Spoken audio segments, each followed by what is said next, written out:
Sretan Božić, braćo Hrvati, na rodnoj grudi ili u tuđini, slobodna zvona sada nam zvone, hozana Bogu na visini. Širom zemlje Hrvat se budi, slobodan zanos skupa nas spaja, veseli narod u slobodnoj zemlji slavi rođenje Krista kralja. Mir i sloboda, sve je što Hrvat želi, u božićnoj noći moli za to, pred jaslicama tople suze lije, djedevinu dragu nek nam čuva Bog.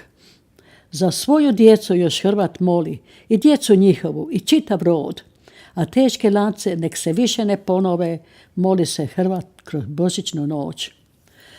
Rasuta djeco, vratite se kući, božićni vjetar šapće kroz noć. Lijepa naša, ponovo živi, slobodan Hrvat i slavni Bog.